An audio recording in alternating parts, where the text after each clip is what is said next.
Bapa Surgawi, Bapa yang Maha Kudus, Maha Mulia, Bapa yang baik, syukur dan terima kasih untuk kasih kemurahan-Mu, pertolongan, perlindungan, pemeliharaan Tuhan. Sehingga oleh kemurahan-Mu, malam ini Engkau boleh memberi kami kesempatan, jemaat Shalom, juga para simpatisan, boleh hadir melalui Zoom dalam ibadah bulan sekali Tuhan. Terima kasih Tuhan, kiranya Tuhan senantiasa memberkati, memberikan kami hikmat, kasih karunia untuk kami boleh senantiasa mengikuti sesi demi sesi dengan baik. Kiranya Tuhan juga senantiasa memberkati Bapak Pendeta Tambunan yang akan memimpin, akan menyampaikan firman-Mu. Tuhan senantiasa berikan hikmat, kasih karunia, kekuatan, kemampuan daripada Tuhan. Sehingga segala sesuatu disampaikan, diucapkan, diuraikan, dijelaskan. Itu semua merupakan firman-Mu Tuhan, yang senantiasa boleh kami nikmati, boleh kami dengar, dan kami boleh melakukannya dalam setiap kehidupan kami Tuhan. Sehingga kami pun senantiasa boleh terus maju di dalam Engkau, senantiasa boleh makin bertambah-tambah iman rohani kami di dalam mengikut, mengiring, dan melayani pekerjaan Tuhan. Terima kasih Tuhan. Terima kasih juga untuk kesehatan, kekuatan yang daripada Tuhan, sehingga kami boleh ada, sebagai kami ada itu karena kasih kemurahan Tuhan. Terima kasih untuk persekutuan malam ini. Kiranya Tuhan senantiasa juga campur tangan, hadir, dan memberkati kami. Kami mengaku dosa dan kesalahan kami Tuhan. Demi Kristus Tuhan, kami sudah berdoa dan mengucap syukur. Amin. Amin. Oke, kita unmute semua. Cuman Pak Tambunan yang akan ini waktu dan tempat saya persilakan buat hambanya Bapak Pendeta Tambunan. Silakan Pak Tambunan. Baik, saya di situ aja. Iya, ini versi.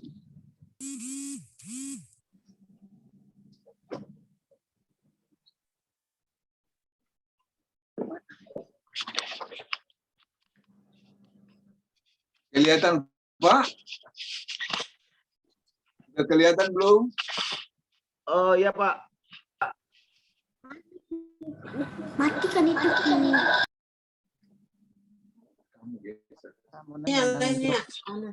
Baik. Sudah kelihatan ya? Kedengaran nggak suaranya Pak? Kurang maju ya Pak. Kurang maju ya? Iya. Maju tak gentar. Itu background-nya ya Pak ya. Boleh? Kayaknya nggak usah pakai background ya Pak dulu ya Pak. Ini kayaknya kurang maju Bapak masih Pak. Jadi ketutupan sama gambar background.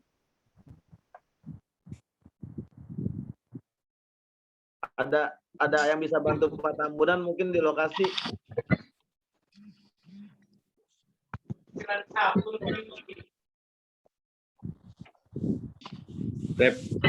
Laptopnya suruh agak ke depan ini.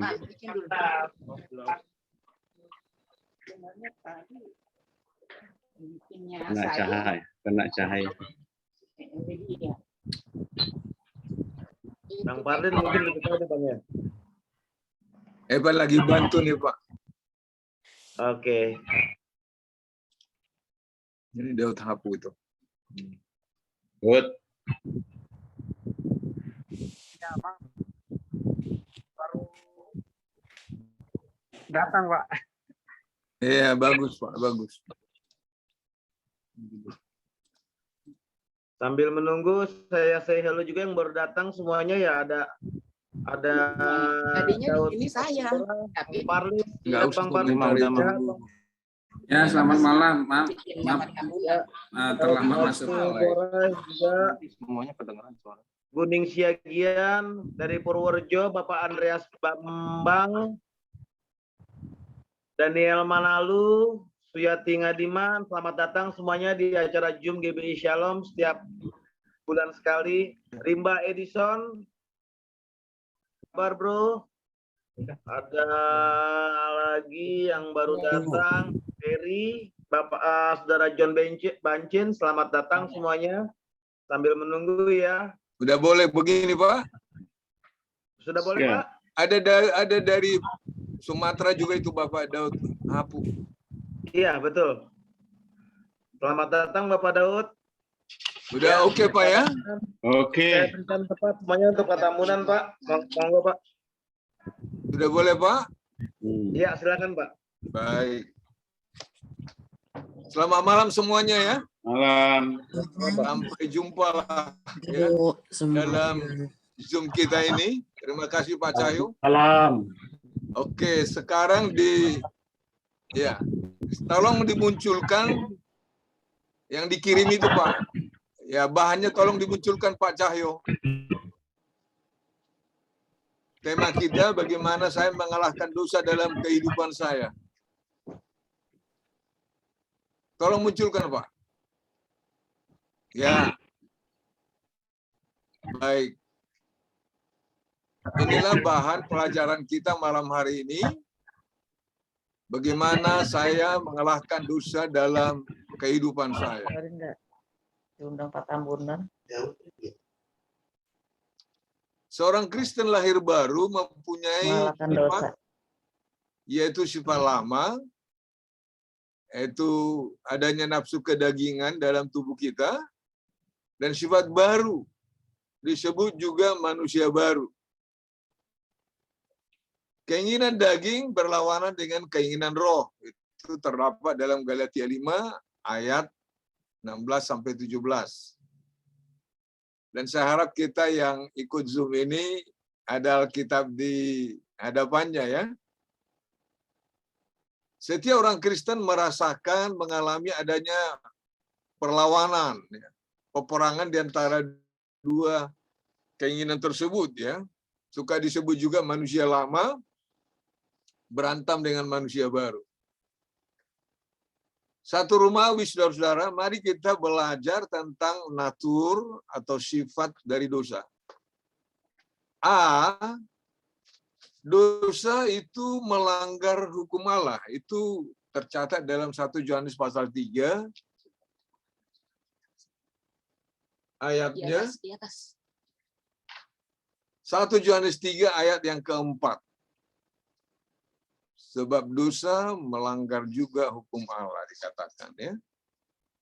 B, semua kejahatan adalah dosa. 1 Yohanes 5 ayat 17. Segala sesuatu yang tidak berdasarkan iman adalah dosa. Roma 14 ayat 29. Bahkan dalam Yakobus 4 ayat 17 ya, tahu melakukan yang baik, tidak melakukannya itu juga dosa ya. Baik, yang kedua, mengapa manusia berdosa?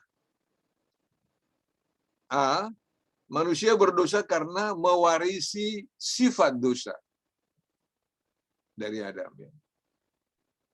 Kita tidak mewarisi dosa ayah kita ya, tetapi mewarisi sifat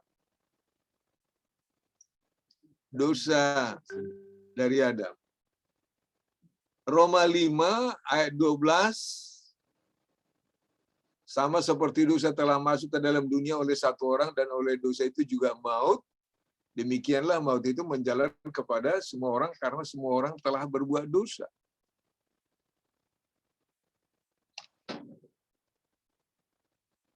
Satu Korintus 15 ayat 45 sampai 49.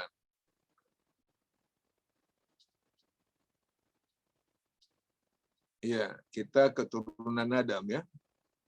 B, manusia atau kita berdosa karena sifat lama. Manusia lama kita mendorong, menggoda kita untuk berbuat dosa. Yakobus 1 ayat 13 sampai 14. Ya. Jadi ketika kita membuahi keinginan dosa kita, maka lahirlah dosa itu ya. Roma 7:14 sebenarnya ayat 24 saya pikir ini ya. Kita ingin berbuat baik tetapi yang kita lakukan yang jahat. Ayat 24-nya mengatakan, aku manusia celaka. Siapa yang dapat melepaskan aku dari tubuh dosa ini? Ayat 25-nya, dalam ayat 25 dikatakan, syukur kepada Allah oleh Yesus Kristus, Tuhan kita. C, manusia atau kita berdosa karena pencobaan dari 3 hal seperti disebut dalam 1 Yohanes pasal 2 ayat 15 sampai 16. Ya. Jangan kita mengasihi dunia karena ya kasih Allah tidak dalam kita kalau kita mengasihi dunia. Nah, di situ ada kita lihat yang disebut dengan keinginan daging, keinginan mata serta keangkuhan hidup. Bukan berasal dari Allah ya. Manusia berdosa karena pencobaan dari 3 hal seperti disebut dalam 1 Yohanes 2 15-16. Yesus juga dicobai di bukan 2 ini ya, di 3 area ini. Tolong diperbaiki, bukan 2 ya, tetapi itu 3. Tetapi dia tidak berdosa. Memang Ibrani 4 ayat 15, dia dicobai sama seperti kita, hanya tidak berbuat dosa ya. Matius pasal 4 ayat 1 sampai 10 dia dicobai oleh iblis. Ya. Jadikanlah batu ini jadi roti ya. Jadi yang pertama keinginan daging. Hawa dicobai dalam hal ini juga. Kejadian 3:6 ketika dia Hawa melihat bahwa buah pohon itu baik untuk dimakan, ya, itulah keinginan daging untuk dimakan. Oke, di bawahnya Yesus dicobai dalam hal ini, hal makanan, keinginan daging. Dalam Matius 4 ayat 3, tatkala iblis menggoda Yesus untuk menjadikan batu menjadi roti, setelah dia berpuasa 40 hari 40 malam, dan dia lapar. Kemudian yang kedua, selain keinginan daging, itu keinginan mata. Hawa dicobai tatkala dia melihat buah pohon itu sedap kelihatannya, menarik hati. Ya, Yesus dicobai tatkala iblis menunjukkan semua kerajaan dunia ini dan berjanji akan memberikan kepadanya semua itu kalau Yesus mau menyembah dia. Keinginan mata, ya. Dan yang ketiga, keangkuhan hidup. Hawa jatuh dalam pencobaan dengan keinginan menjadi serupa dengan Allah. Yesus mengalahkan pencobaan untuk menjadi dari hubungan bait Allah ya, bukan bait Allah, dengan godaan malaikat akan menatang dia di tangannya, dan dia tidak mau ya. Dia tidak mau menuruti godaan dari iblis untuk keangkuhan, karena iblis mengatakan nanti kalau loncat dari hubungan, nanti malaikat Tuhan akan menatang dia ya. Jadi kalau dia taat itu memang mungkin orang tepuk tangan itu memang keangkuhan ya. Yang ketiga, saudara-saudara, kita perlu mengerti bagaimana Allah memandang dosa kita. Kita perlu mengerti bagaimana Allah memandang dosa kita. Allah menghukum dosa kita di Golgota. 2 Korintus 5 ayat 21. Dia yang tidak mengenal dosa, dia itu Kristus ya. Dia yang tidak mengenal dosa telah dibuatnya menjadi dosa karena kita. Supaya di dalam dia kita dibenarkan oleh Allah. Di dalam dia kita dibenarkan oleh Allah.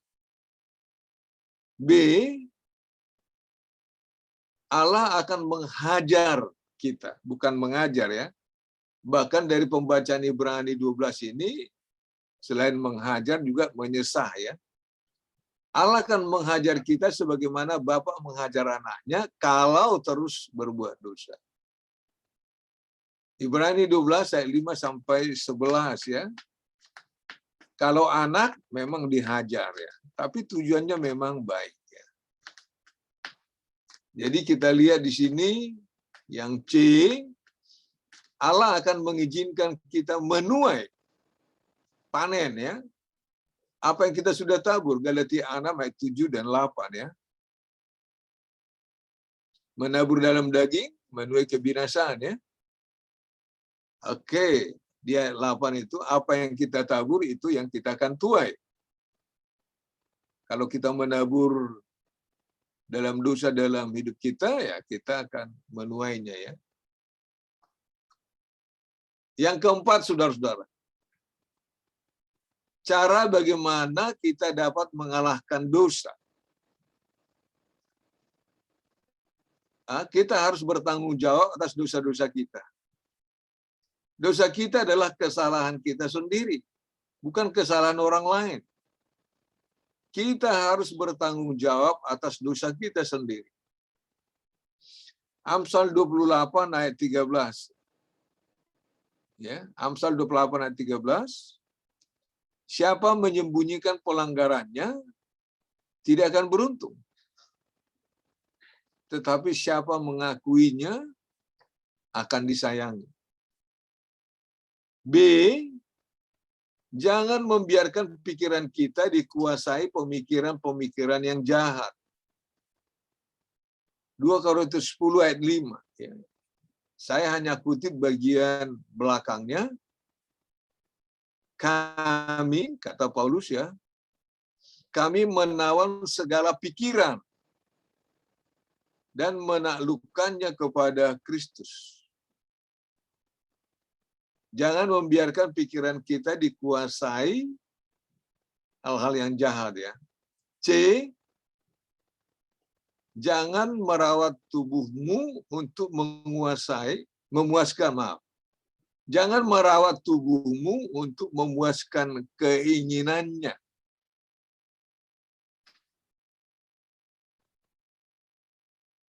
Kemudian D, sadarilah bahwa kita mati terhadap dosa di dalam Yesus Kristus. Orang yang mati tidak dapat berbuat dosa. Sering ayat ini dalam Roma pasal 6 ya. Kalau orang dibaptiskan, itu menggambarkan mati terhadap dosa, hidup untuk kebenaran. D, sadarilah bahwa kita mati terhadap dosa dalam Yesus Kristus. Saya kutip ya, Galatia 2, ayat 19b dan 20. Paulus dalam suratnya kepada jemaat di Galatia, dia mengatakan, aku telah disalibkan dengan Kristus.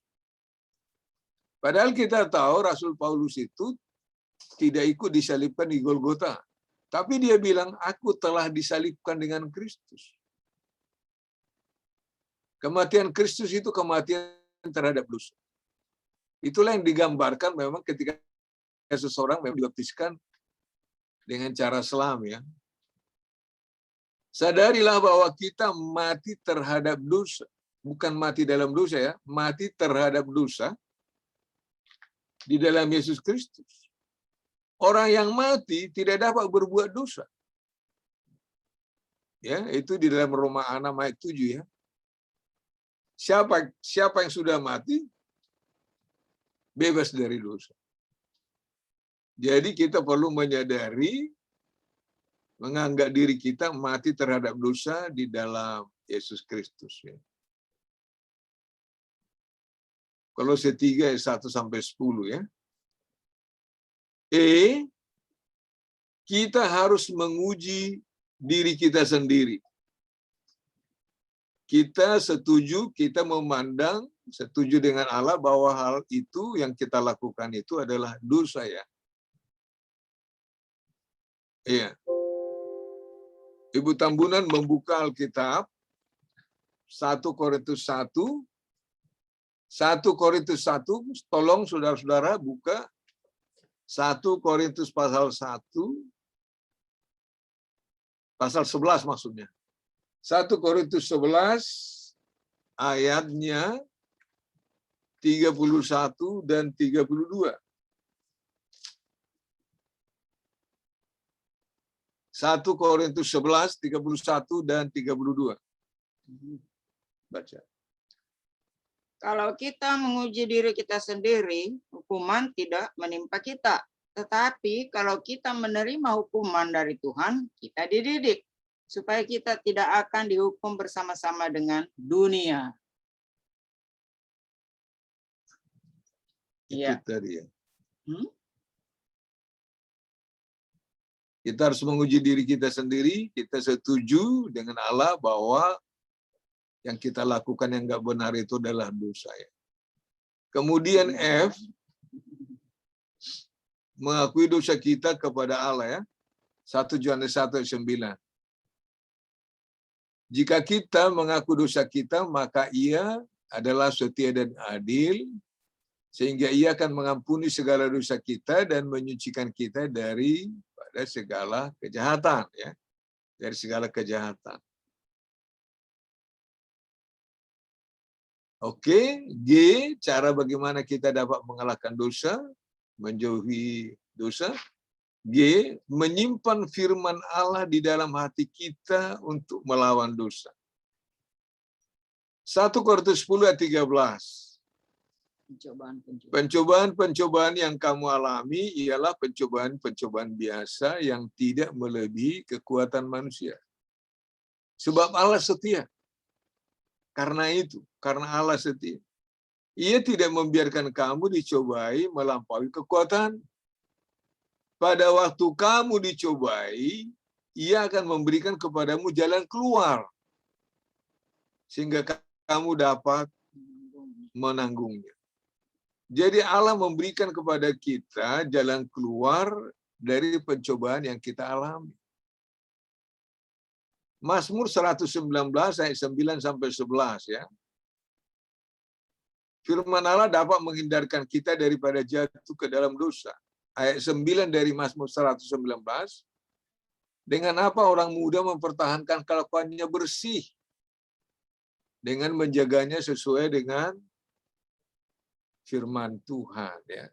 Ayat 11, dalam hatiku aku menyimpan janjimu supaya aku jangan berdosa terhadap engkau. Yang ketiga, meneladani Kristus. Ya. Yesus Kristus mengalahkan pencobaan iblis kepadanya dengan mengutip ayat-ayat firman Allah. Ayat 4, waktu dia dicobai menjadikan roti batu itu, dia mengutip ayat ya. Dia mengatakan sebab ada tertulis, manusia hidup bukan dari roti saja, tetapi dari setiap firman yang keluar dari mulut Allah. Ayat 78 ya. Dia mengatakan ada pula tertulis. Kemudian ayat 9-10 dia ditawarkan kemegahan dunia ya. Ya. Asal Yesus sujud ya. Tapi dia tetap juga mengutip ayat. Ya.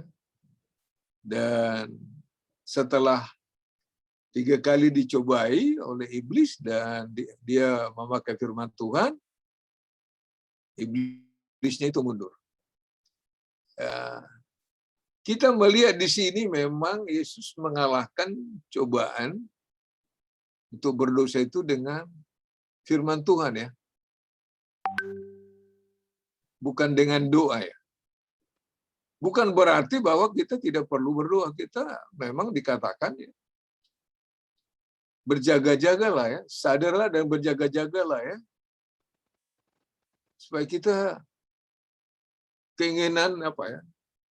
Roh memang berkeinginan tapi daging lemah. Jadi kita perlu berjaga-jaga dan berdoa ya. Tetapi di dalam konteks Matius pasal 4, Yesus mengutip ayat. Dan dari sini kita melihat bahwa memang Yesus menghafal ayat. Jadi dia bisa mengutip ayat. Ya, dan di situ pula dia mengakui bahwa memang perjanjian lama itu firman Tuhan ya. 4.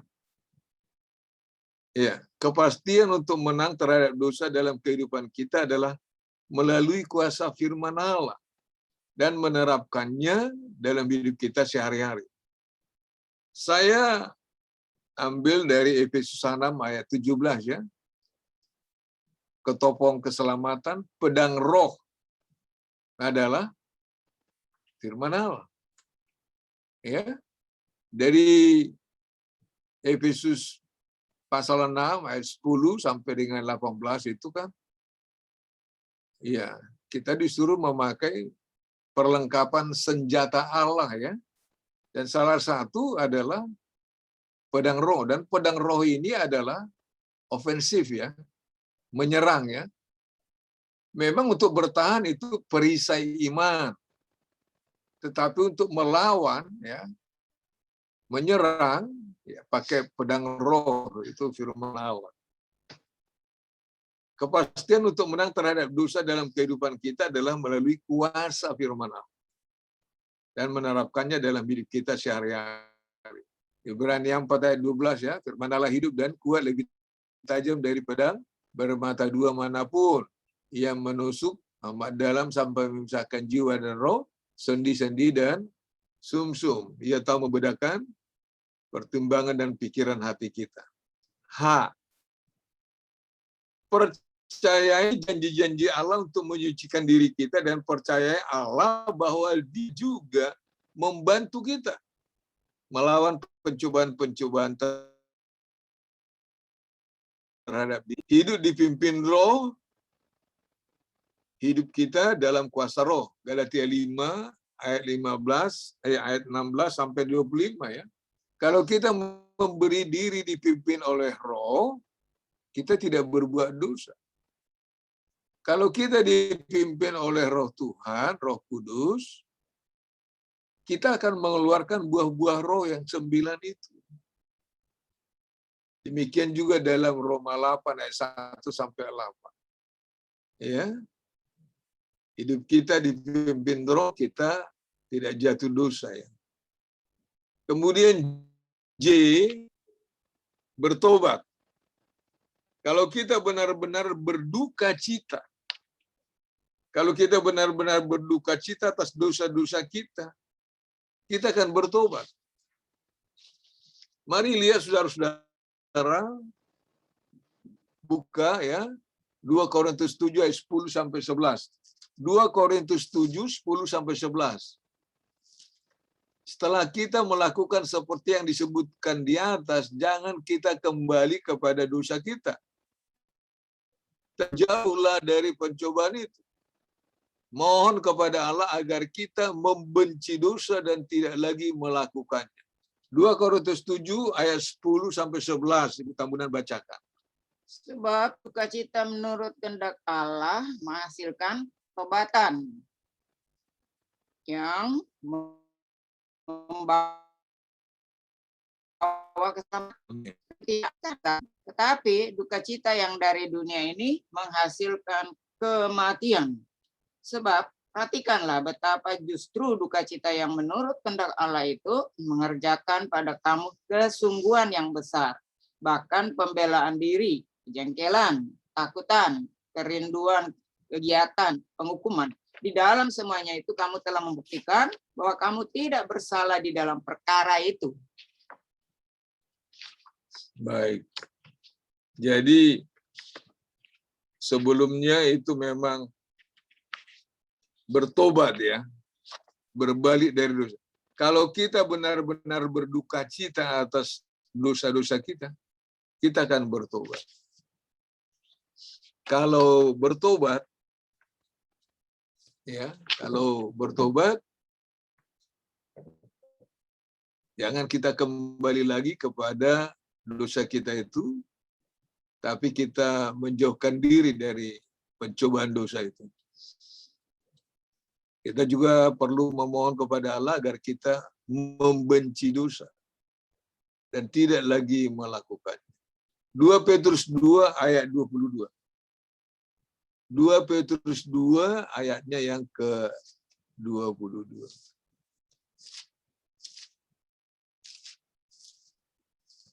2 Petrus 2 ayat 22. Ya. Bunyinya, bagi mereka cocok apa yang dikatakan peribahasa yang benar ini. Anjing kembali lagi ke muntahnya, dan babi yang mandi kembali lagi ke kubangannya. Iya. Jadi kita kalau benar bertobat, tidak melakukan dosa yang kita sudah akui di hadapan Tuhan. Ya. Roma 6 ayat 1 dan 2. Ya, kalau tadi kita baca Roma 6 ayat 6 sampai 11 ya. Sekarang kita lihat Roma 6 ayat 1 dan 2. Ya. Jika demikian, apakah yang hendak kita katakan? Bolehkah kita bertekun dalam dosa supaya semakin bertambah kasih karunia itu? Sekali-kali tidak. Bukankah kita telah mati bagi dosa? Bagaimanakah kita masih dapat hidup di dalamnya? Iya, ayat ini memberitahukan kepada kita ya bahwa kita jangan hidup dalam dosa. Jangan gara-gara kita memang diselamatkan karena anugerah, lantas kita seenaknya berdosa ya. Bertekunkah kita dalam dosa supaya bertambah kasih karunia Allah? Jawabannya sekali-kali tidak ya. Kemudian Amsal 8 ayat 13 ya. Amsal Salomo pasal 8 ayat 13. Takut akan Tuhan ialah membenci kejahatan. Aku benci pada kesombongan, congkakan, tingkah laku yang jahat, dan mulut penuh tipu muslihat. Iya, baca bagian A-nya. Bagian A-nya, takut akan Tuhan ialah membenci kejahatan. Iya. Jadi membenci dosa, membenci kejahatan ya. Yang terakhir saudara-saudara 5 Romawi, pertanyaan-pertanyaan mendasar. Bagaimana saya dapat menjaga diri agar tidak dipengaruhi dunia ini? A. Jangan ikut-ikutan kegiatan dosa. Tentu kita harus berkawan dengan orang yang masih sesat, yang belum selamat. Dengan tujuan untuk membawa mereka kepada Kristus. Untuk memenangkan jiwa mereka. Tetapi jangan kita ikut melakukan dosa mereka. Tuhan Yesus ya, Yesus Kristus turun dari surga, datang ke dunia yang gelap dan bengkok dan penuh dosa. Ya. Tetapi dia tidak ikut larut dengan dosa di dunia ini. Seperti ikan di laut ya, lingkungannya asin. Ya. Tapi kalau kita menangkap ikan atau memancing ikan dari laut, ikan itu tidak asin. Ikan yang baru ditangkap itu tidak asin.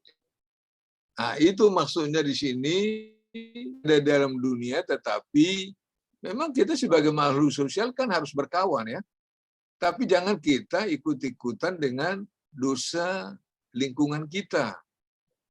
Tapi dalam pergaulan kita, dari pertemanan kita itu ada maksud kita untuk bersaksi dengan kata-kata dan bersaksi dengan perbuatan ya, dengan tujuan untuk membawa mereka kepada pengenalan Tuhan Yesus Kristus sebagai selamat ya.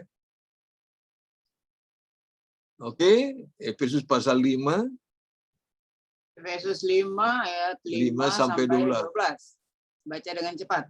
Karena ingatlah ini baik-baik. Tidak ada orang sundal, orang cemat, atau orang serakah, artinya penyembah berhala yang mendapat bagian di dalam kerajaan Kristus dan Allah.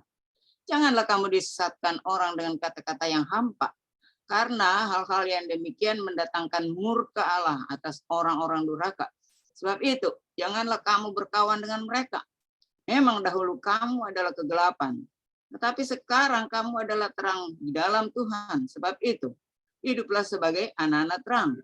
Karena terang hanya berbuahkan kebaikan dan keadilan dan kebenaran. Dan ujilah apa yang berkenan kepada Tuhan. Baik. Jangan takut. Baik, sekarang B. Pisahkan diri dari jalan atau cara-cara duniawi dan ikutilah Tuhan Yesus Kristus. 2 Korintus 6 ayat terkenal gini ya. Ayat 14 sampai 18. Saya baca lagi ya. Janganlah kamu merupakan pasangan yang tidak seimbang dengan orang-orang yang tak percaya. Sebab persamaan apakah terdapat antara kebenaran dan kedurhakaan? Atau bagaimanakah terang dapat bersatu dengan gelap?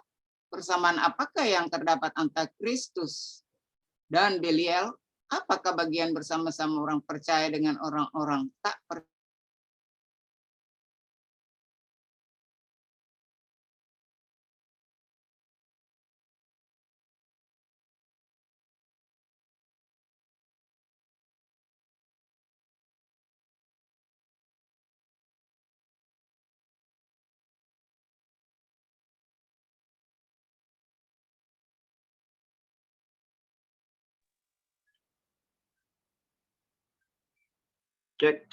Jackson, Pak Tambunan.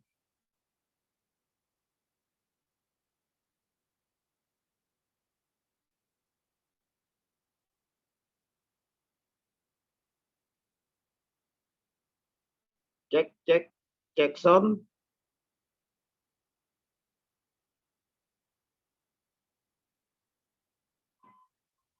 Ada yang dengar suara saya?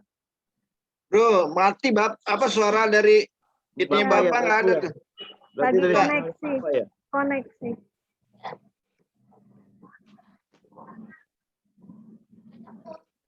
Oke, kita tunggu sebentar.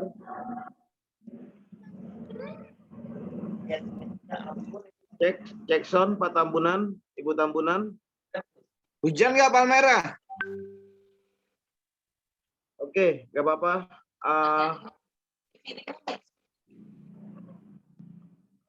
Cek suara Pak Tambunan, Bu Tambunan, belum bisa dengar suara saya. Oke, sambil menunggu, jadi kesimpulannya pada malam hari ini, judulnya bagaimana saya mengalahkan dosa dalam kehidupan saya. Jadi di situ Pak Tambunan juga sudah menjelaskan lewat awalnya dari natur sifat dari dosa tersebut. Kita juga perlu bagaimana memandang dosa kita. Ada juga trik-trik atau cara-cara yang dipakai yang bisa digunakan dalam mengalahkan dosa itu di bagian 4. Jadi ada dari A sampai J atau dari 1 sampai 10. Jadi saya pikir cara mengalahkan dosa banyak ya, ada 10 tahapan. Jadi kalau kita satu pun belum bisa, kelar hidup lo. Jadi intinya begitu ya. Sulit memang gitu kalau saya pikir ya untuk mengalahkan dosa ini. Makanya memang di situ juga ada cara bertanggung jawab atas dosa-dosa kita, menguji diri kita, mengakui dosa, menyimpan firman Allah, percaya janji Allah, hidup dipimpin Allah, bertobat. Jadi memang ini salah beberapa cara, tahapan-tahapan dalam kita mengalahkan dosa. Kemudian juga ada pertanyaan mendasar, cara menjaga diri agar tidak terpengaruh dunia. Di sini memang kalau saya lihat Pak Tambunan ini memberikan kiat-kiat juga bagaimana kita supaya tidak jatuh ke dalam dosa. Yang hampir saya dari ketiga ini saya lihat sepertinya hampir mirip karena memang kita memang harus menjaga jarak dengan dosa. Jangan sampai kita terpengaruh dengan dosa. Di ayat pertama jangan ikut-ikutan melakukan dosa. Memang banyak teman kita mungkin yang melakukan dosa, lingkungan kita, sekitar kita, tapi bagaimana caranya kita tidak terpengaruh, malah kita dapat memenangkan teman kita tersebut. Yang kedua, pisahkan dari jalan-jalan duniawi, ikut Tuhan. Jadi memang kalau bisa semaksimal mungkin kita jangan ikut-ikutan cara hidupnya mereka, tapi memang bagaimana kita ikut Tuhan. Intinya seperti itu. Yang ketiga, pemisahan dari dunia. Jadi kita juga harus benar-benar menjaga bagaimana kita supaya kita bisa pisah dari dunia. Memang seperti yang sering kita lakukan dari Kompas, kita sering melakukan kegiatan-kegiatan dan juga komunitas kaum pria yang intinya memang kita pengen juga dalam jemaat GBI Shalom itu daripada nongkrong di luar-luar yang nggak jelas, ayolah kita mendingan gabung bersama-sama teman-teman, saudara seiman, sejemaat supaya kita dapat bertumbuh bersama-sama di dalam jemaat ini. Mungkin intisari dari semua pelajaran pada malam hari itu adalah itu sambil menunggu Pak Tambunan. Sudah Mungkin Pak, sudah nyambung. Oh ya, Pak Tambunan sudah nyampe. Jadi saya sudah bacain Pak tadi semua intisarinya Pak. Baik. Terima kasih. Kesimpulannya Bapak ini, jadi ada banyak cara untuk mengalahkan dosa, tahap-tahapannya. Makanya tadi saya bilang tahapan-tahapan cara mengalahkan dosa itu kan banyak ya Pak ya. Dari A sampai Z atau dari 1 sampai 10. Jadi kalau salah satunya aja kita belum berhasil, wah susah itu Pak. Iya. Mudah-mudahan.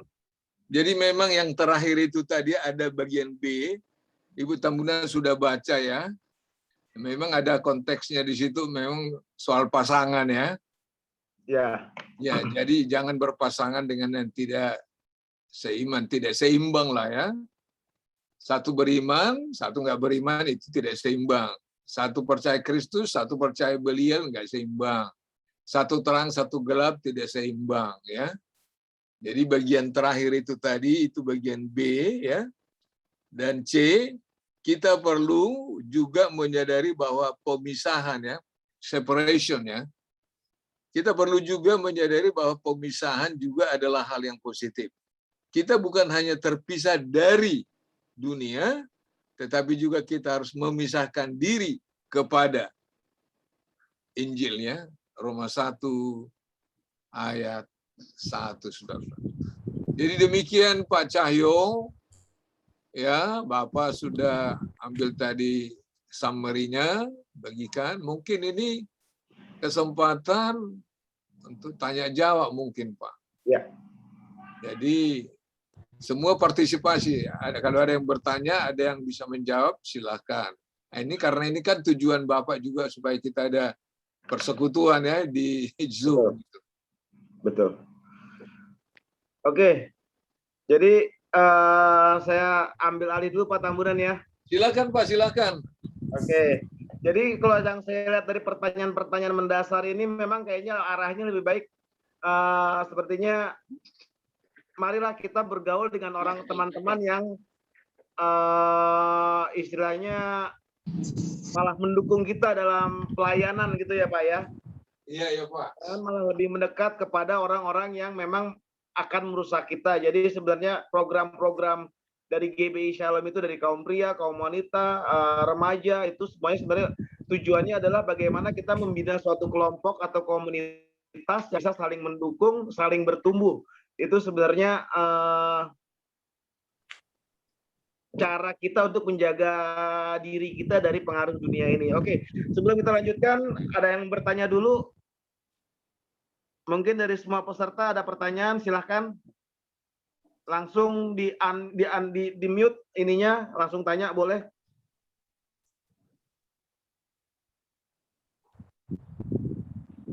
Satu, dua, tiga, nggak ada yang bertanya. Kalau nggak ada yang bertanya, coba saya kasih kesempatan dulu buat Bang Parlin. Mungkin ada tambahannya Bang Parlin dari bahasan kita pada malam hari ini. Saya persilakan Bang Parlin. Ya. Sambil saya tunggu teman-teman yang mau bertanya ya, silakan. Sudah lengkap Pak, terima kasih. Pas nih berarti Bang Parlin, nggak ada tambahan nih. Ya, sudah. Sudah komplit ya. Bapak Iwan mungkin ada tambahan Pak Iwan? Iya, dari saya sih hanya melengkapi aja bahwa seperti yang firman Tuhan katakan itu ya, pergaulan yang buruk merusak kebiasaan yang baik. Ya, amin. Jadi kalau kita mau baik ya itu tadi benar kata Pak Cahyo, berteman dengan dan bergaul sama orang-orang yang baik lah, orang yang betul-betul dekat sama Tuhan. Kalau motivator juga selalu mengatakan kalau kita mau sukses ya bergaul sama orang-orang sukses, jangan sama orang-orang gagal. Sama orang gagal pasti kita gagal gitu. Itu aja Pak Cahyo. Oke, terima kasih Pak Iwan tambahannya. Kembali saya tanyakan lagi, ada yang mau bertanya sebelum kita ke Pak Evan? Mungkin ada tambahan dari Pak Evan? Pak Cahyo, Ya, boleh saya bacakan Amsal 4 ayat 14 dan 15? silakan Pak Pendeta. Mirip seperti yang dikatakan Pak Iwan. Janganlah menempuh jalan orang fasik. Dan janganlah mengikuti jalan orang jahat. Jauhilah jalan itu. Janganlah melaluinya. Menyimpanglah daripadanya dan jalanlah terus. Itu terdapat di Amsal 4 ayat 14-15. Artinya jangan dekat-dekat dengan orang yang hidup dalam dosa. Katakanlah mula-mula kita hanya melihat memang orang main judi.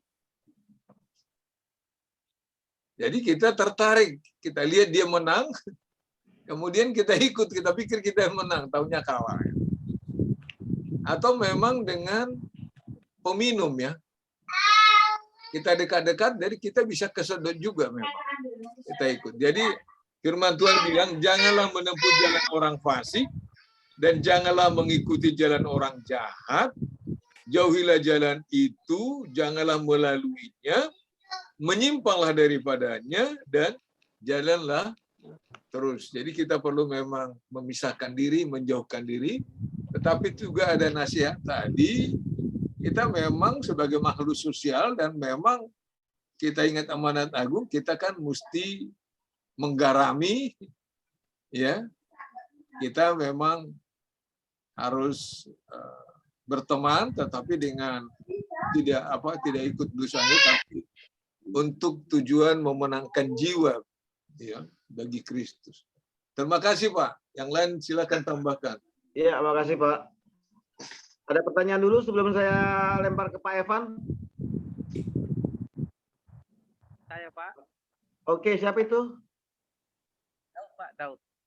Oh, Daud iya, Habu. silakan, Pak. Mari Pak. Dari Sumatera. Pertama saya mengucapkan terima kasih kepada Bapak memberikan link ke saya untuk bisa ikut belajar Alkitab pada malam hari ini. Yang saya ingin tanyakan dari Roma pasal 13, Pak. Ayat 13. Boleh berkenan saya baca, Pak? Iya, silakan baca. Roma pasal 13 ayat 13 sampai 14. Marilah kita hidup dengan sopan seperti pada siang hari. Jangan dalam pesta pora, jangan dalam percabulan dan hawa nafsu, jangan dalam perselisihan dan iri hati. Tetapi kenakanlah Tuhan Yesus Kristus sebagai perlengkapan senjata terang, dan janganlah merawat tubuhmu untuk memuaskan keinginannya. Pertanyaan saya di sini, seringkali hari ini kita melihat dalam lingkup Kristen pada umumnya, khususnya anak muda, banyak yang jatuh di dalam dosa, yang dalam keinginan-keinginan, dan bahkan mereka meninggalkan imannya, meninggalkan gereja yang benar. Nah, yang jadi pertanyaan, bagaimana langkah yang harus kita lakukan ini supaya mereka bisa kembali dan mereka bisa hidup kembali dalam kebenaran. Karena dengan pergaulan sekarang ini, mereka pergaulan bebas. Demikian, Pak.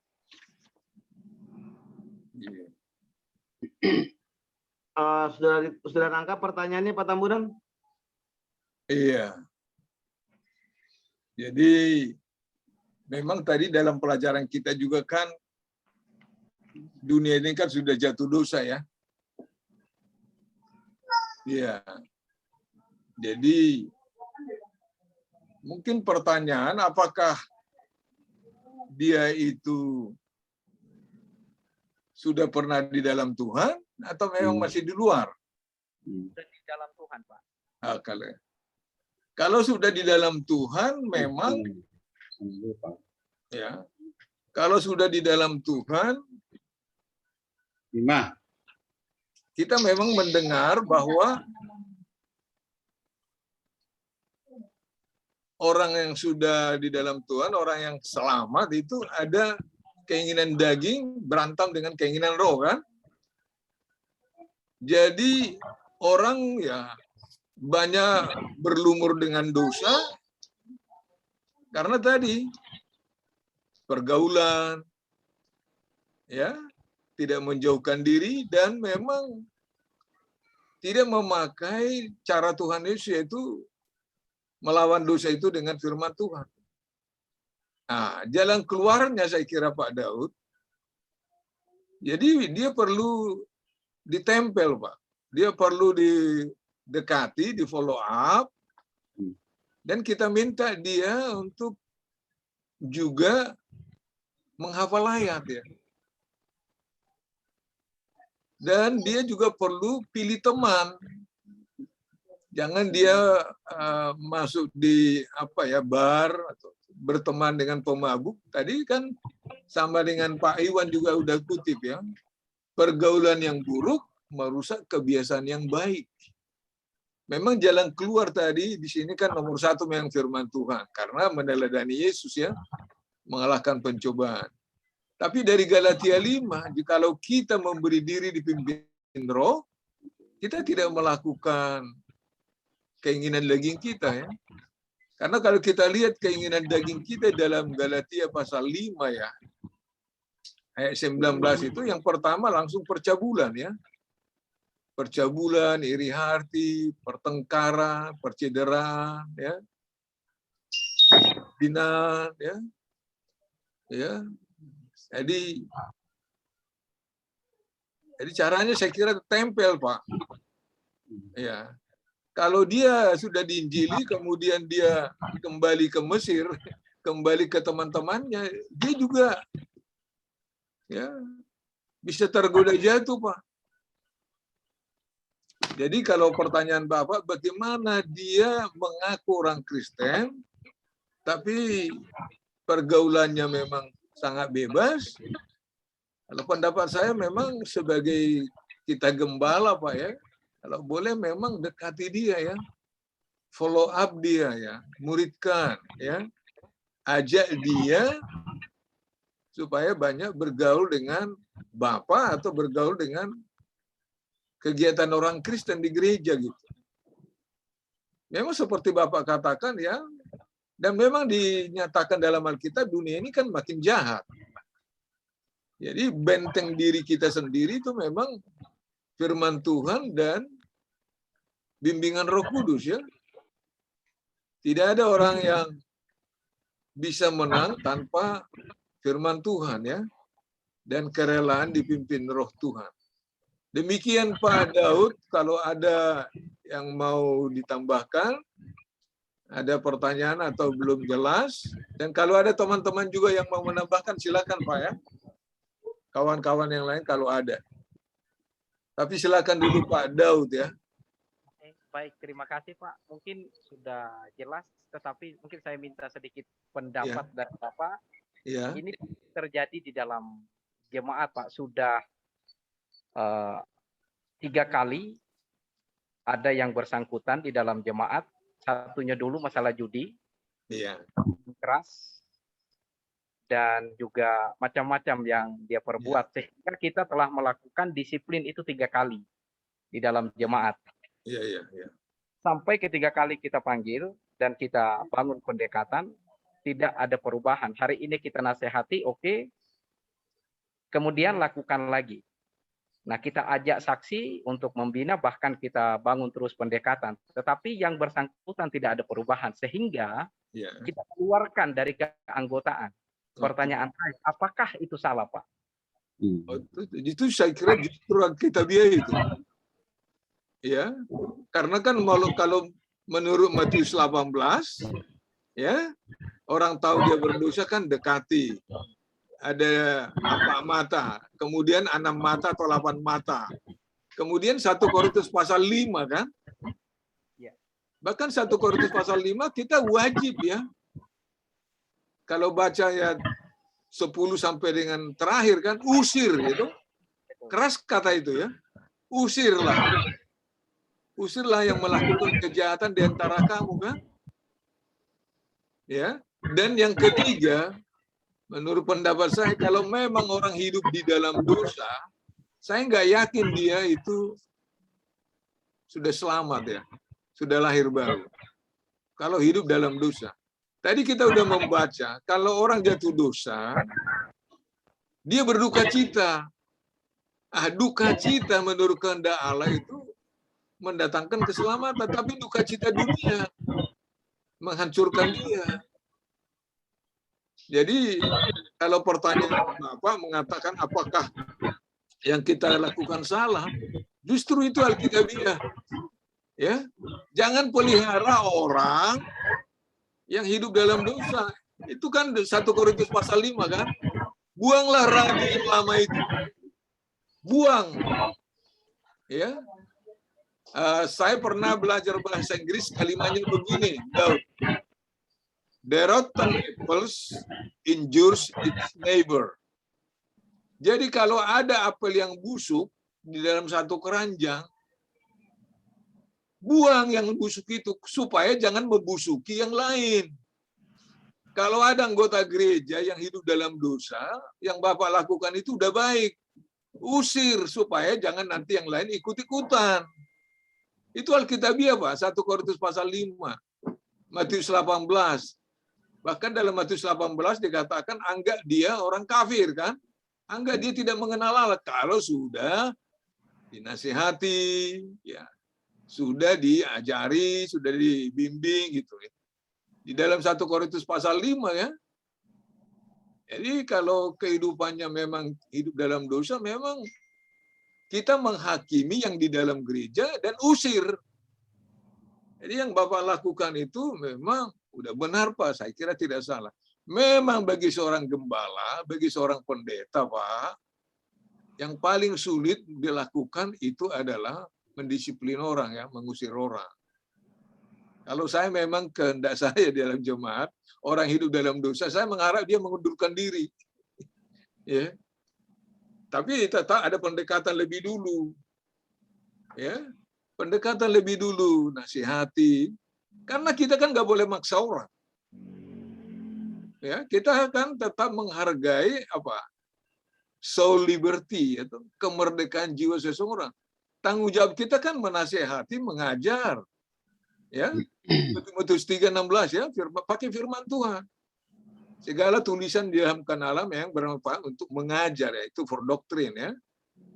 Untuk mengajar, menyatakan kesalahan, memperbaiki kelakuan, mendidik orang dalam kalau udah sampaikan firman Tuhan keras kepala, ya, itu lebih bagus diusir ya. Nah, Tuhan umat Israel yang keluar dari dari perbudakan di Mesir, keras kepala, ya, keluarkan ular tedung, ya, biar dipagut, ya. Demikian juga bukalah itu 1 Korintus 5 ayat 7 kan, 5 sampai 7 itu. Jadi buang ragi yang lama itu supaya tinggal yang bagus, jangan mengkamiri yang lain. Jadi jangan takut anggota gereja itu dikeluarkan kalau memang dia nanti memberi pengaruh yang jelek. Lebih bagus tinggal yang murni ya. Daripada banyak tetapi amburadul. Itu prinsip saya dalam pelayanan dan saya pikir seperti itu menurut Alkitab ya. Bukan kejar jumlah tetapi kejar mutu. Nah, supaya bermutu follow up. Supaya bermutu muridkan ya. Tidak cukup itu dari mimbar. Dari mimbar itu kan 30 menit, 40 menit orang udah gelisah toh. Apalagi sampai 50 menit. Orang udah ngantuk, orang udah gelisah. Nah, itu kalau makanan dari mimbar itu 30 sampai 40 50 menit itu kan gampang dilupakan. Besoknya ditanya apa khotbah pendeta udah lupa dia. Tetapi kalau kita datang berkunjung, memfollow up, memuridkan, dia juga kita boleh menjelaskan ya mungkin bisa 1,5 jam ya. dan hubungan kita baik ya, nanti dia buka juga isi hatinya. Dan memang obatnya dari firman Tuhan. Demikian Pak Daud. Kalau ada yang mau menambahkan silahkan. Ya. Ada yang mau menambahkan? Pak, mungkin ada jawaban singkat Pak. Saya agak tertarik juga sama pertanyaan tadi Pak. Itu diusirnya itu Pak, dikeluarkan dari keanggotaan jemaat atau udah nggak boleh ke gereja lagi Pak? Dikeluarkan dari keanggotaan Pak. Oh gitu, tapi masih boleh ke gereja Pak ya? Iya, kalau ya, kalau datang ke gereja, ya, memang umumnya malu Pak, ya. Tetapi boleh dipantau karena di dalam 2 Korintus dikatakan jangan terus, ya, jangan terus seperti disingkirkan ya. Tapi kalau dia bertobat, diterima. Tapi kan ada kata bertobat ya. Kalau di HKBP Pak, di Protestan ya, ada orang yang jatuh dosa. Kemudian didisiplin. Tapi yang jatuh dosa itu mau kembali ke gereja, diterima jadi anggota, dia memang perlu ada belajar Pak. Kalau di HKBP itu 3 bulan ya. Jadi berdosa memang diusir, tapi kalau dia memang mau bertobat, ya dikasih kesempatan dia diajar Pak. Dan kalau memang sudah dikasih pelajaran, dia ada buah pertobatan, terima Pak, harus diterima Pak. Ya. Jadi 1 Korintus pasal 5 dikatakan usir, tapi kalau dia ya ada kerinduan untuk kembali ke jalan yang benar, ya diterima Pak. Tapi dengan harapan memang dia rela diajar, dan kita harus juga ambil waktu ya untuk melayani dia kan. Karena memang orang jatuh itu karena memang katakanlah tadi dari pelajaran itu kan kurang memakai firman Tuhan. Jadi pergaulannya juga mungkin kembali ke Mesir, kembali ke kawan lama. Dan saya sudah melihat itu Pak. Banyak orang dulu dari bawah jembatan Pejompongan itu yang kita injili. Bahkan ikut sekolah Alkitab Pak. Tapi kembali lagi ke bawah jembatan yang di Pejompongan. Karena Pejompongan di bawah jembatan itu dulu kan ada pasar di situ. Ada macam-macam dosa di situ. Jadi kalau ada orang yang sudah selamat, perlu di follow up, perlu ditempel, dengan harapan dia akan bertumbuh. Jangan izinkan dia kembali ke pergaulan yang lama. Nanti kesedot dia. Pasti kesedot. Karena dia kan masih bayi ya, masih kekanak-kanakan. Demikian Pak Cahyo. Ya, oke, makasih Pak Tambunan atas ininya, pencerahannya. Jadi saya harap yang semua yang ikut Zoom pada malam hari ini nggak ada yang diusir dari keanggotaan jemaat. Gitu ya. Udah ada kiat-kiatnya semua, jadi semua kita bisa belajar pada malam hari ini. Mungkin Pak Evan, karena waktunya sudah sangat mepet, monggo silakan 2-3 menit tambahannya Pak Evan. Ya baik. Kalau yang saya lihat di Matius 18 itu kan mengenai menasihati sesama saudara ya, dan memang itu konteksnya jemaat. Itu kan ada tahap-tahapannya ya. Pertama 4 mata. Kemudian tambah 2-3 orang saksi. Kemudian dibawa ke jemaat. Nah, seperti kasus yang disampaikan tadi Bapak Daud, saya pikir kalau orangnya berkali-kali atau mungkin tadi disebut 3 kali melakukan dosa, sudah dinasihati, apakah memang tahapnya itu sudah sampai ke depan jemaat misalnya. Dan jemaat waktu yang pertama misalnya sampai ke depan jemaat, jemaat terima atau misalnya mengampuni, tapi dilakukan lagi dosa kedua misalnya seperti itu. Saya pikir memang mungkin orangnya udah nggak tahu malu kali ya, karena udah di depan jemaat masih diulangi lagi begitu. Tapi memang saya pernah membaca ya di internet itu bukan kalimat tetapi seperti gambar kartu kredit.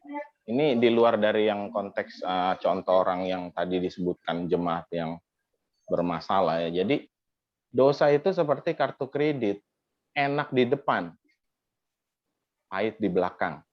Jadi kartu kredit kan gitu ya, kita mah gesek, gesek, beli gitu. Ntar tiba-tiba ada tagihan. Nah, itu seperti pinjol ya. Sekarang kan lagi ramai itu pinjaman online. Nah, giliran ditagih kan paling susah itu kalau nggak punya uang untuk bayar. Dosa demikian. Awalnya itu seperti bahkan bisa dinikmati ya. Kalau orang misalnya tidak sadar ya dia akan terus terlena. Tapi kalau kita melihat contoh ya Nabi Nathan yang memperingatkan Raja Daud ya. Dan akhirnya Daud itu dengan cepat dia mengaku kepada Tuhan, bahkan dikatakan di Mazmur 51 ya. Hati yang hancur tidak Tuhan pandang hina begitu. Jadi kita mengerti bahwa pertaubatan yang benar di hadapan Tuhan justru menghasilkan menghasilkan buah kebenaran kalau menurut Ibrani pasal 12 gitu. Memang waktu disesah anak yang benar-benar anak yang dianggap anak benar oleh bapaknya itu kan mendatangkan duka cita. Tetapi akhirnya gitu. Kita bicara mengenai akhir, orang yang salah, orang yang sudah menyimpang ketika ditegur, ketika dihajar ya. Itu akan memang membuat dia sedih, tapi di baliknya itu kan dia akan kembali bahkan menghasilkan buah pertobatan gitu. Jadi itu kan ketika orang sudah gagal atau sudah melakukan dosa tapi dia kembali ke jalan Tuhan ya, ikut misalnya pendisiplinan jemaat dan jemaat juga menempel dia terus misalnya, dan itu bisa membuat orangnya kembali ke jalan yang benar. Bicara mungkin merasa kita lebih baik dari orang itu bisa saja ya, tetapi sebenarnya kalau kita bicara di hadapan Tuhan samalah kita semua ya, nggak ada yang lebih baik karena kita semua manusia berdosa selamat karena anugerah Tuhan gitu. Jadi kalau saya lihat temanya ini bagaimana saya bisa mengalahkan dosa ya, itu memang nggak mungkin orang bisa menang lewat menang atas dosa kalau bukan dengan dasar atau patokan firman Allah ya. Jadi nomor satu itu firman Allah itu harus ada dalam hidup kita. Kita bisa terlindungi. Sudah ada contoh Yesus, kita juga melihat mengenai contoh Yusuf ya, ketika digoda dia lari. Dan kalau kita mengerti ya, kita lihat contoh Yusuf, dia digoda oleh istri Potifar, dia lari, tapi penjara menanti malah. Itu kadang-kadang juga saya cukup bingung ya kenapa ya. Tapi memang kalau kita hanya melihat mengenai itu ya, orang menghindar dari dosa malah kena bahaya. Tetapi akhirnya lihat ya bagaimana Yusuf dipakai Tuhan menjadi orang kedua di bawah Firaun di Mesir waktu itu. Dan itu kan semua itu ya karena memang dia benar-benar fokus kepada Tuhan gitu ya. Jadi tambahan dari saya, buat kita semua termasuk saya sendiri, dosa itu enak depannya tapi pahit belakangnya. Jadi kita kalau boleh ya jangan dekat-dekat dengan dosa. Dan seperti saya, kalau saya secara pribadi punya, sampai kapanpun saya nggak akan pernah mau ditawarin orang kartu kredit. Karena apa? Enak depannya, pahit belakangnya. Jadi hati-hati buat kita semua. Demikian Pak Cahyo, makasih. Yuk, makasih Pak Evan. Jadi bicara kartu kredit dan bicara malu tadi Pak Evan, kayaknya sekarang juga orang bikin nggak tahu malu juga Pak Evan. Jadi kalau masalah malu tadi, pejabat-pejabat tadi kagak ada yang malu Pak Evan. Jadi kita wajarin. Kalau memang banyak orang yang nggak tahu malu juga. Oke, itu selingan sedikit. Jadi terakhir deh nih ya, sebenarnya waktunya udah habis ya. Cuman mumpung ada teman-teman kita juga, kawan-kawan baru dari Jemaat Maranatha. Ya. Ya, mengucapkan terima kasih atas kehadirannya. Zoom kita ini tiap sebulan sekali, bapak-bapak, ibu-ibu dari Jemaat Maranatha. Biasanya dalam beberapa hari Zoom kita ini kita tampilkan, kita masukkan ke YouTube. Jadi nanti bisa dilihat di YouTube. Sebenarnya kalau saya punya nama-nama bapak-bapak dan ibu-ibu, bisa saya add setiap kali kita ada YouTube. Jadi kita ini episode yang ke-15 sebenarnya Semuanya itu semua doktrin dari GBI Shalom semua, Pak, Baptis Independen.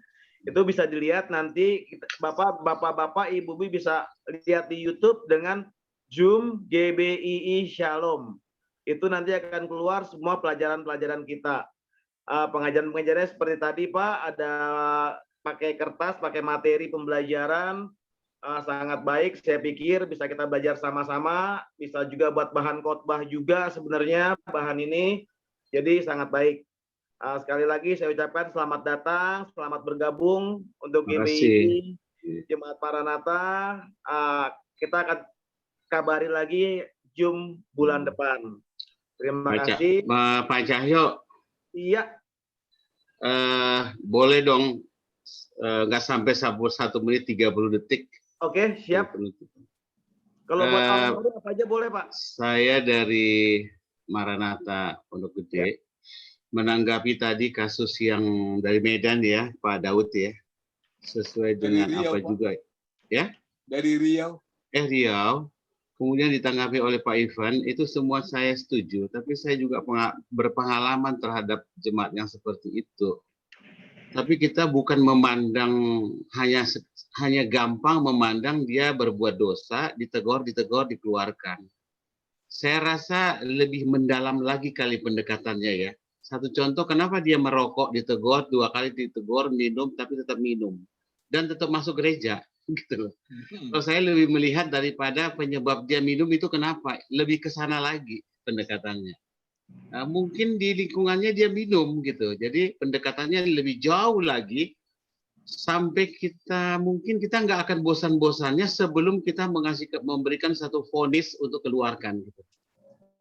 Sebab kalau seorang perokok umpamanya, dia bukan duka cita di situ, dia enjoy gitu ya. Kita yang duka cita. Tapi dia enjoy. Tapi kenapa kok dia bisa enjoy? Sampai masalah kedokteran, para paru-parunya dijelaskan bahwa kalau orang merokok itu begini. Sampai akhirnya dia sadar sendiri karena pendekatan yang ilmiah tadi. Banyak juga rekan-rekan kita di jemaat kita, oh ternyata kalau merokok itu bahayanya itu ya. Bukan karena dosa. Saya bilang bukan karena dosa. Bahaya bagi kesehatan kamu. Ya kira-kira gitu. Jadi pendekatan yang sangat-sangat sensitif pun kita bisa masukkan ya atau kita sentuh dia ke jemaat itu. Kenapa dia sampai seperti itu? Karena menurut saya itu dosa itu bukan manusianya juga yang ingin berbuat dosa, iblis pun ingin menggoda dosa. Ada 2 faktor nih. Jangan kita salahkan iblis saja. Kalau memang manusianya mau, bagaimana? Jadi dua oknum ini terlibat di dalam jatuhnya manusia ke dalam dosa. Padahal iblis tidak jatuh ke dalam dosa, disebut tetap juga manusia yang disalahkan.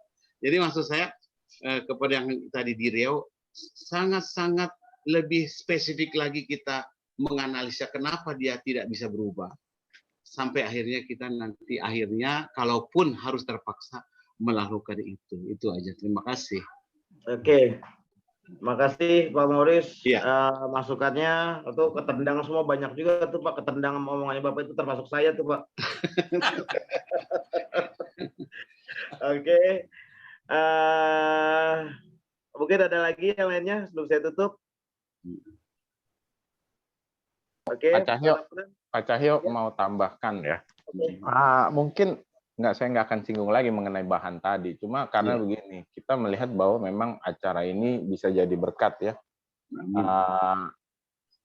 Kalau boleh usul saya ya, kalau bisa sih memang mungkin materinya boleh dipersingkat, tapi mungkin kesempatan untuk tanya jawab dan diskusinya bisa lebih panjang. Iya. Satu. Kemudian mungkin jamnya kita jangan 7.30 sampai jam 9 mungkin sampai paling lama 21.30 gitu. Jadi kenapa saya pikir teman-teman bahkan dari Medan, dari Riau, ada teman-teman dari Bekasi, semangat ya untuk ikut Zoom. Karena memang ketika kita punya topik yang memang kita bisa bahas dari firman Tuhan, ada beberapa juga hamba Tuhan, kita punya sudut pandang yang memang makin jelas gitu. Saya pikir lain kali mungkin boleh diusulkan ya, bahannya nggak usah terlalu panjang, tetapi kesempatan diskusi atau tanya jawab bisa lebih banyak. Terima kasih Pak. Dan tidak boleh keluar dari firman Tuhan. Itu nomor 1. Demikian Pak Cahyo. Kalau masalah bahan nanti kita udah langsung Bapak Tambunan mendengar ya. Jadi gitu Pak Tambunan ada masukan ya Bapak Pendeta Tambunan dari Evan, bahan agak lebih dipersingkat, cuman lebih diperbanyak masalah tanya jawab gitu ya. Kedua, masalah jam, kalau saya sih nggak ada masalah sebenarnya kalau masalah jam ya. Cuman memang kan pada waktu Zoom kita gabung, ini sebenarnya kan Zoom ini kan dari kaum pria semuanya Pak, kaum pria GBI Shalom ya. Memang menetapkan jam 7:30 sampai jam 9:30. Tapi memang kalau saya lihat pada hari ini banyak dari luar kota yang pada masuk juga. Itu saya sangat sukacita. Semakin banyak yang hadir, saya semakin sukacita. Jadi kalau memang dari saya pribadi, mau sampai pagi pun saya ladenin Pak. Gitu. Jadi kalau memang malah nggak dikasih batasan waktu, saya lebih setuju memang seperti itu, nggak dikasih batasan waktu. Jadi kalau memang orang ada yang udah capek, ada yang ini, boleh keluar duluan misalnya, itu juga nggak apa-apa. Jadi nanti memang kita akan bahas lagi. Kalau saya sih pada prinsipnya nggak ada masalah di jam. Gitu ya. Oke. Memang teman-teman dari semua luar kota malah seneng, ya saya fasilitasi, kita akan terus jalankan ini tanpa nggak diinin dengan waktu misalnya seperti itu. Amin. Ini ada tambahan sebelum saya tutup tentang bahasan malam yang ini, tentang ini nih masalah jamnya Zoom. Boleh kalau ada yang tambahan? Bapak Mauren ya kayaknya mau ngomong, cuman di unmute dulu Pak, di mute dulu Pak. Siap.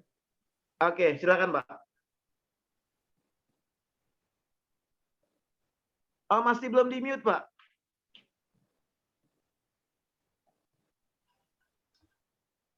Sudah?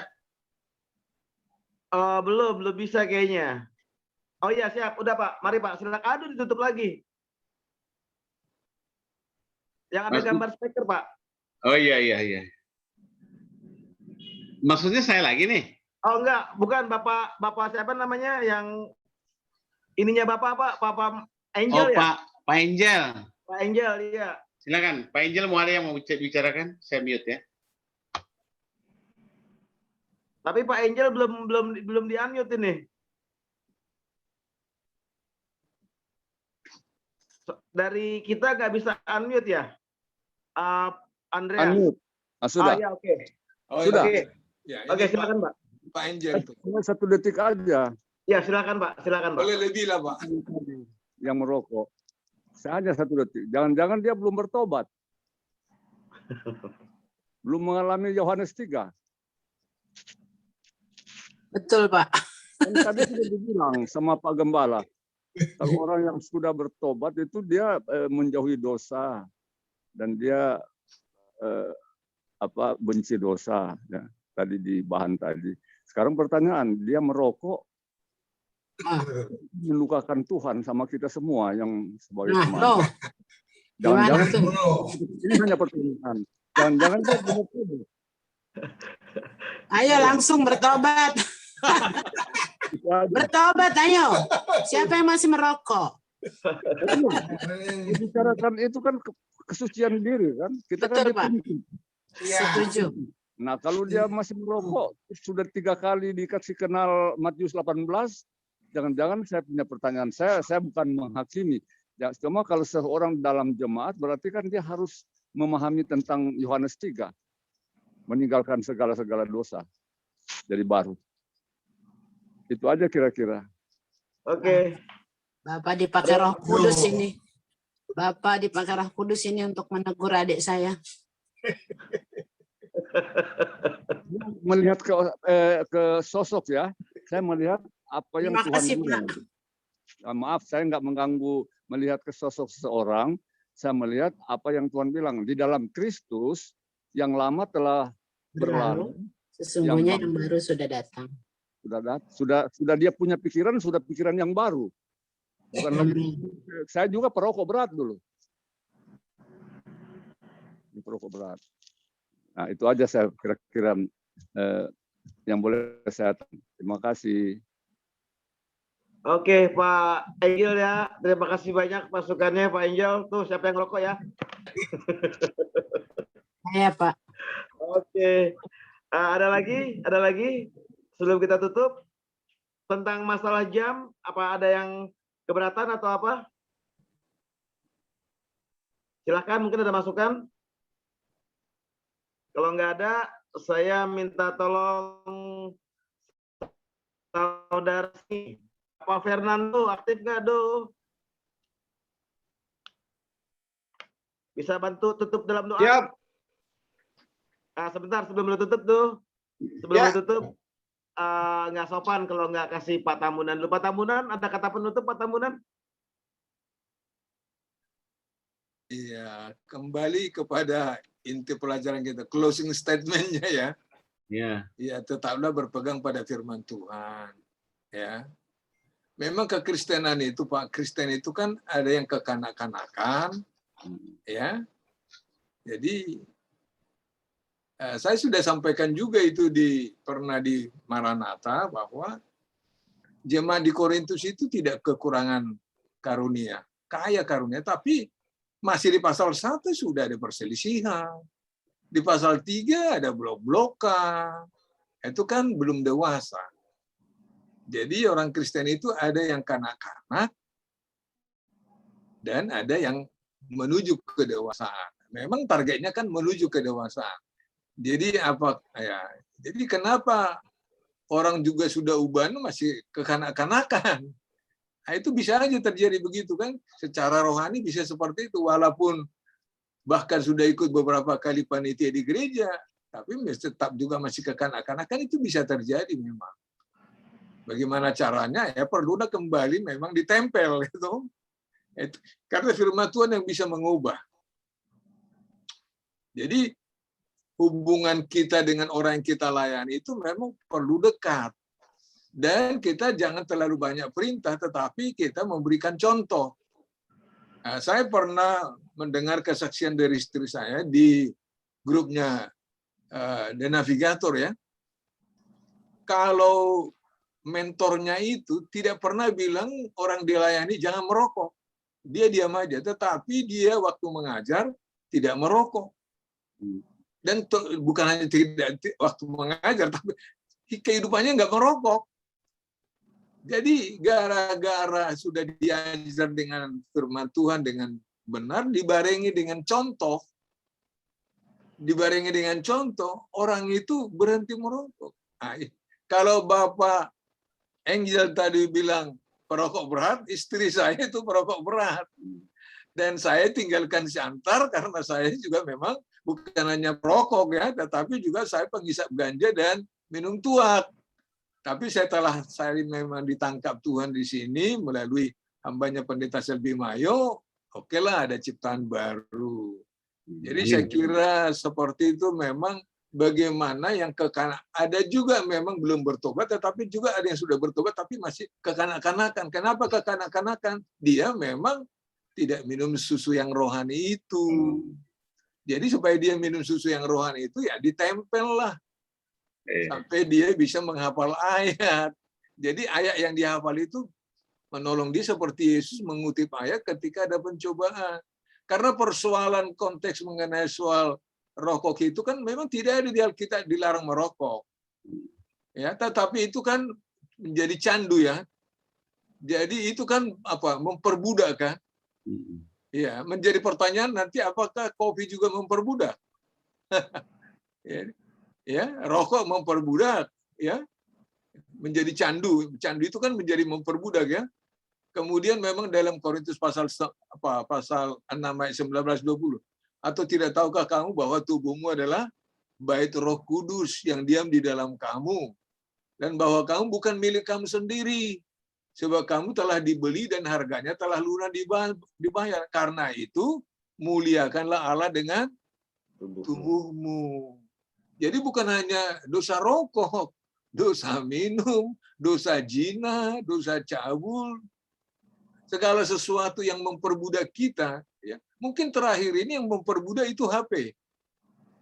Ya, lebih banyak lihat HP daripada lihat Alkitab. Gitu. Jadi apa yang memperbudak kita? Ya, jadi memang salah satu yang terpopuler itu mengenai soal rokok gitu kan. karena itu memang merusak tubuh kita yang adalah bait Roh Kudus. Ya, tetapi kalau dikatakan Bapak Angel, mungkin dia belum sungguh-sungguh, bisa aja. Belum sungguh-sungguh, akhirnya dibilangin pun keras kepala. Karena seperti dikatakan itu memang nikmat. Berdosa itu nikmat, kalau nggak nikmat nggak berdosa kan. Jadi saya kira itu perlu kita pertimbangkan. Terima kasih Pak Cahyo. Ya, Itu terima closingnya kasih lah. Pak Tambunan. Kepanjangan closingnya. Terima kasih Pak Tambunan untuk semua pengajarannya, semua teman-teman juga. Kita akan doa penutup. Bapak Fernando akan tutup kita dalam doa. Silakan Bapak Fernando. Mari kita sati dalam doa. Puji syukur kehadirat-Mu ya Allah Bapa di surga. Kami bersyukur untuk malam ini. Kami bersyukur untuk penyertaan-Mu, perlindungan-Mu, dan pertolongan-Mu buat kami. Kiranya apa yang kami pelajari di malam ini dengan hamba-Mu, Pendeta Tambunan beserta Ibu, bisa membuat kami mengerti dengan pertolongan Roh Kudus yang menuntun, membimbing kami, dan mengajari kami. Agar kiranya apa yang kami pelajari di malam ini menolong kami, memberikan pencerahan buat kami, supaya kami menjauhkan diri dari perbuatan-perbuatan yang tidak baik, supaya kami dapat memahami, mengerti, agar kiranya tubuh kami pakai untuk kemuliaan nama-Mu saja, Tuhan. Biarlah kami, Tuhan, yang berkumpul malam ini, yang jauh, yang ada di Riau, ada di Medan, dan ada di sekitar Jakarta, Bekasi, kiranya dengan pertemuan ini, Tuhan, silaturahmi kami dapat tetap terjalin dalam kemuliaan nama-Mu saja. Dan kiranya juga apa yang kami pelajari menuntun kami, memberikan pencerahan buat kehidupan kami sehari-hari dan dapat kami terapkan di dalam kehidupan ini. Terpujilah nama-Mu ya Tuhan Yesus. Ampuni kami akan kesalahan sikap perbuatan kami. Dan pertemukan kami untuk Zoom meeting selanjutnya dengan bahan yang lebih baik, bahan yang membangun kami, iman rohani kami. Terima kasih Tuhan. Hanya dalam nama Yesus Kristus kami berdoa. Kami mengucap syukur. Amin. Amin. Oke, sampai jumpa lagi. Terima kasih Bapak Pendeta Tambunan. Terima kasih untuk semua teman yang baru Zoom pada malam hari ini. Saya ingatkan, saya akan tampilkan di YouTube dengan judul Zoom GBII Shalom. Oke? Amin. Terima kasih. Amin. Tuhan Yesus berkati kita semua. Terima kasih. Sampai jumpa lagi. Pak Cahyo nggak dipoto kita. Pak Cahyo. Oh iya, foto-foto ya. Sorry.